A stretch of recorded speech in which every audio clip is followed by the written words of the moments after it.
In sleepy places in Waikato, two families nurture the same dream. A dream to have a healthy baby. But it's not that simple. Their existing children are affected by a cruel inherited disease, which may blight the life of any new baby. I couldn't bring a child into this world with CF again. Two families setting out to find a way to ensure their next child has a better chance. I don't even know what I'm going to tell Liam when he grows up. We had to have a child like this because we didn't want to have another child with cystic fibrosis. I don't know how that's going to make him feel. People making some of the hardest choices anyone will ever confront.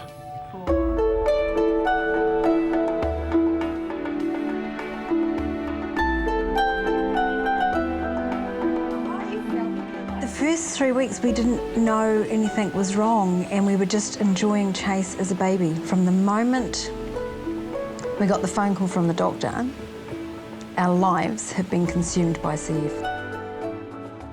At their home just out of Ngaruawahia, Donna Slater and Steve Annan try to allow their son Chase to lead as normal a life as possible. Chase, right now, looks deceptively healthy.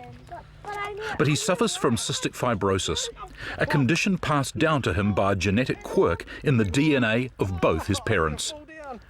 Chase is often very sick, needs to be hospitalised, and has a limited life expectancy. I think, what have I done wrong? And that's the question I put to myself, you know. Why me? Why us? But, you know, you can't turn the clock back. Has it been tough on your marriage? Extremely. I think there have definitely been times when it would have been easier just to call it quits. And I think Steve would agree with me. There've just been times it's just too damn hard. Despite how hard it's been with Chase, the urge to have another child is very strong. But Steve and Donna are quite determined they don't want to bring another child with cystic fibrosis into the world. Over here. Donna is equally determined she doesn't want to be faced with terminating a pregnancy. It makes me cringe even just to think about it. I'm not against termination, but it's not a decision I wanted to have to make at that stage. Because to me, by then, there is a baby. It has a life. So Donna and Steve are about to start exploring their options, including some new scientific possibilities. Donna's not far off 40, so they're going to have to move quite quickly. Just a few kilometres south of where Steve and Donna live, another couple with a history of CF in their family is weighing up the idea of having more children. Sean and Monique O'Neill's boy Liam is, like Chase, afflicted with cystic fibrosis. Hi. You're winning, all right? There are complex daily routines to follow to keep this boy from becoming fatally clogged up with the mucus that settles on his lungs like a deadly blanket. That's not big breathing, come on.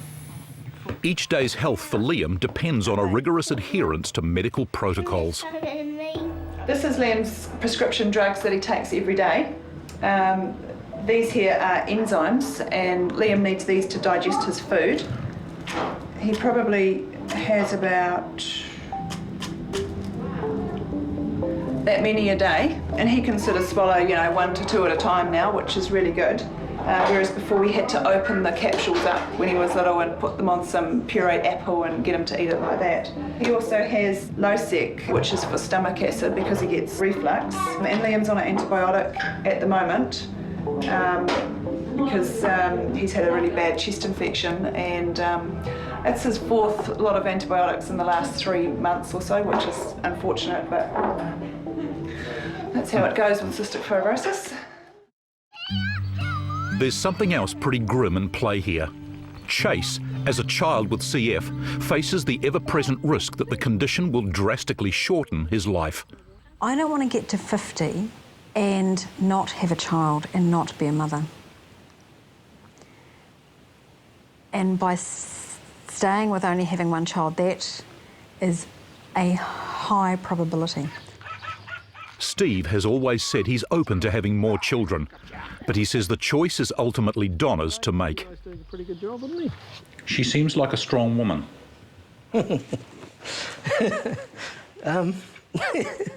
it's going to bring a tear to my eye. I guess that's probably the thing, you know. I look back and I think, you know, if you had to choose someone else, I wouldn't choose someone else. I've got my person, I've got my wife, and I've got my friend and partner. So, yeah, tough words. I'm not handling this well. Like Donna, Monique O'Neill has heard there are some promising but quite complex medical techniques she and Sean could try to avoid having another child with cystic fibrosis.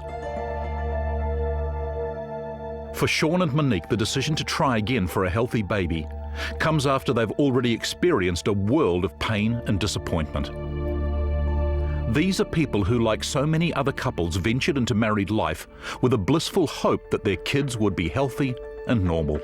Everyone told us, you know, to just be flexible with the birth plan and all this sort of stuff, and you sort of think, nothing's going to happen to us, we're all good. That's right. And we were the one out of the group that had something happen to us. So.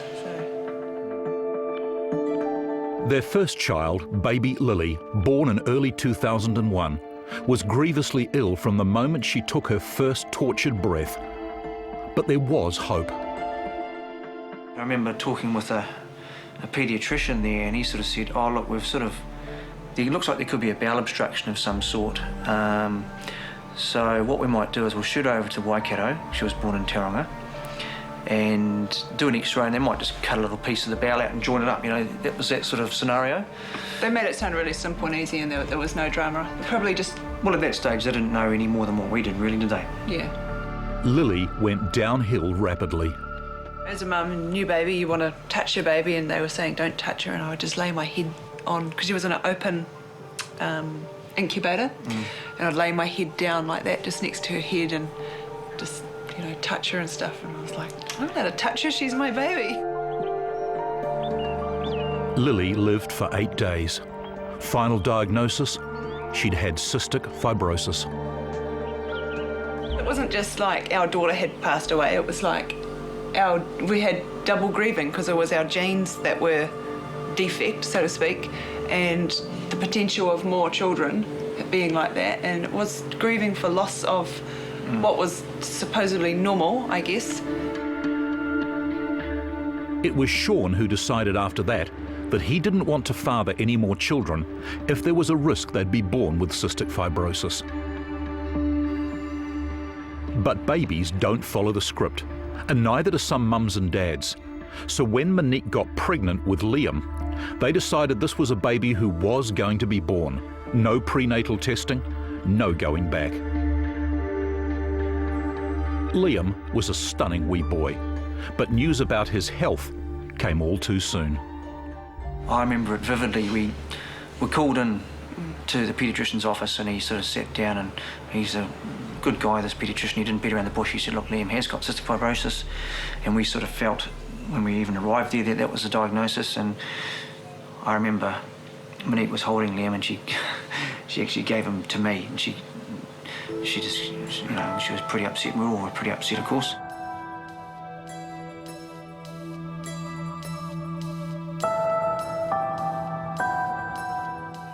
But even having lost a child and having born another whose lifespan is severely compromised, they keep talking about one more try, one more baby.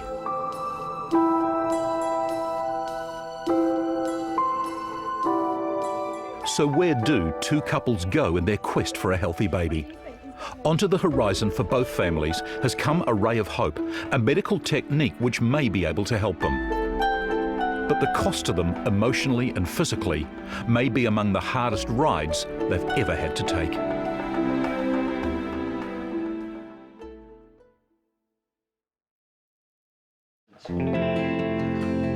Sean and Monique O'Neill are starting out on a long road to try to have a baby that doesn't have cystic fibrosis. Having lost their first child to CF at 8 days old, and now having Liam, who's also affected with the disease, they're looking to science for an answer.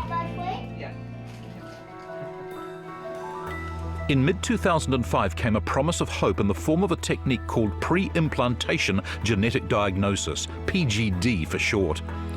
It's a technique which can more or less ensure that none of their future children have cystic fibrosis.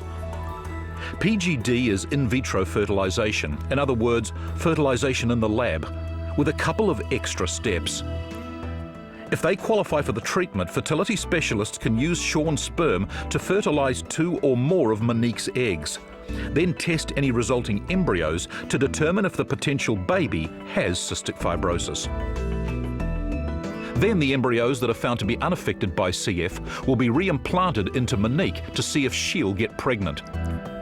It's complex and there are no guarantees. But because Sean and Monique carry the gene that they've passed on to their children, they want to be sure the next baby is not going to be sick. And this new technique feels like it's worth trying. It is scary and it's really exciting, and still, you know, internally I still have debates inside myself, and we both do, that this is even the right thing to do, to go and select the healthy embryos and decide, play God and decide which life we're going to choose. The PGD technique at around $15,000 a treatment cycle was prohibitively expensive for most Kiwi couples, until the government announced it was going to fund several procedures each year. The hard part now is figuring out who qualifies. Close your mouth a bit, please. But there's another hard part. For Monique, it's looking into the future and figuring out what she'll ultimately tell Liam about the sort of manipulation they're planning. I don't even know what I'm going to tell Liam when he grows up and we had to have a child like this because we didn't want to have another child with cystic fibrosis. I don't know how that's going to make him feel. Okay. Okay, sniff up. Good boy. Okay.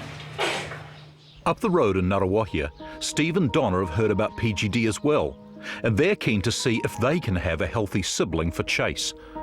The idea of embryo selection feels right. It's 3 to 4 days, in my opinion. It's not a baby yet. This seems a more sensible, a more ethical option for us. To me, it's eradicating it, and it's not until you actually go there and have a child with CF and say, hey, does someone else need to go through this? Steve and Donna will now wait to see if they fit the criteria yet to be determined by the local area health board. Meanwhile, Sean and Monique are keen to get started with their first cycle of PGD.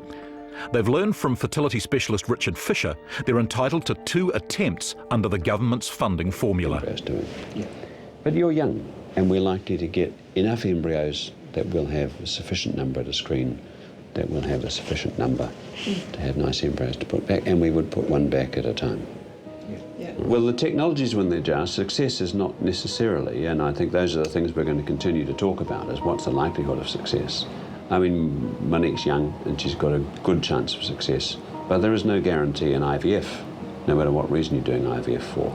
And when you're doing PGD, you've got a limited number of embryos you can replace. So, you know, she's got a reasonable chance of conception, and in 2 cycles of IVF, she should something like a 70–75% chance of being pregnant. Increasing their odds of success is the fact that fertility associate specialists like Bert Stewart are now experienced practitioners in the art of making babies. So, is there any way that we can test for other genetic disorders within the embryos? Obviously, we're testing for cystic fibrosis, but just so that we don't have any more surprises? Bert's a master in trying to make the science accessible, but he and other reproductive technologists are in a field where the techniques are extraordinarily complex. But there's a lot of people working on it, and there's something known as microarrays that people are working on now that look at thousands of genes from a single cell. What the O'Neills do understand is the frustration they feel that what was promised in the form of funding seems to have stalled in a welter of red tape. Although today's meeting at Fertility Associates in Auckland has left them with a smidgen of hope. We've been trying to be very good with our diet and, no coffee and no wine and eating really good food for the last 4 months, just because it increases your chances of having, obviously, more of a healthy baby and all sorts of things like that. More than a year has gone by since the government signalled it would fund some PGD procedures.